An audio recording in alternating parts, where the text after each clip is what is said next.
ఆ! అందరికీ నమస్కారం. నా పేరు అజయ్ కుమార్. మాది ఖమ్మం జిల్లా మధిర మండలం, మధిర గ్రామం. మాది వ్యవసాయ ఆధారిత కుటుంబం. మా నాన్నగారు వ్యవసాయం చేస్తూ జీవనం కొనసాగించేవారు.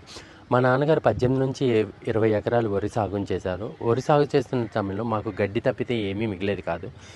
మా నాన్నగారు అంటూ ఉన్నారు, "మనకి ఈ వ్యవసాయం చేసినా ఏమాత్రం లాభం లేదు. నేను వ్యవసాయాన్ని తీసేసి వేరేది ఏదన్నా చేస్తాననేవాళ్ళు." నాకు కొంచెం ఎందుకో గిల్టీగా అనిపించేది. వ్యవసాయాన్ని వదులుకోవటం ఎందుకు? వ్యవసాయాన్ని కంటిన్యూ చేద్దాం. మనం ఫస్ట్ నుంచి వ్యవసాయంలోనే ఉన్నాం కదా అనిపించింది. అటువంటి టైంలో అశ్విని భూవైద్య నుంచి మార్కెటింగ్ మేనేజర్ ఒక అతను వచ్చి, "మీరు ఇంత నష్టపోతున్నారు కదా, మా ప్రోడక్ట్ ఒక్కసారి వాడండి. అశ్విని భూవైద్యాన్ని వాడి చూడండి. నష్టం వస్తే నేను భరిస్తాను" అని చెప్పడం వలన మేము మనసులో నమ్ముకున్నాం. ప్రతి మార్కెటింగ్ వాళ్ళు ఇంతే చెప్తారు, దీనివల్ల ఎటువంటి ఉపయోగం లేదని.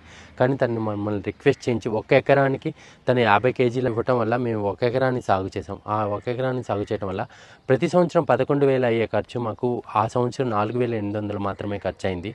అంతేకాకుండా ప్రతి సంవత్సరం 30 బస్తాలు దిగుబడి వచ్చేది. 32 బస్తాలు వచ్చే దిగుబడి 40 బస్తాలు 25 కేజీలు అనేది అదనంగా రావటం జరిగింది. ఇలా రావటం వల్ల మాకు ఎకరానికి 17,000 చిల్లర లాభం వచ్చింది. ఆ తర్వాత మరుసటి సంవత్సరం మేము 17 ఎకరాలకు వాడటం జరిగింది. ఈ 17 ఎకరాల్లో మేము వాడటం వల్ల మాకు రూ. 2,17,826 లాభం రావడం జరిగింది.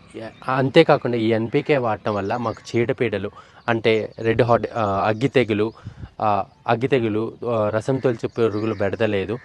మేము పొట్టకొచ్చే దశలో వేయటం వల్ల ఇంకొక లాభం ఏంటంటే, వరిలో కంపల్సరీగా కనిపించేది దోమకాటు. ఆ దోమకాటు అనేది రాలేదు. నెక్స్ట్ మాకు వరి కూడా చాలా దుబ్బు కట్టడం వల్ల దుబ్బు గుళికలు కూడా వాడలేదు మేము.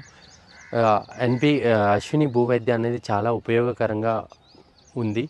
ప్రతి ఒక్కరు కూడా రైతు మేల్కొని ఇలాంటి అశ్విని భూవైద్యాన్ని వాడి లాభం పొందుతారని ఆశిస్తున్నాను.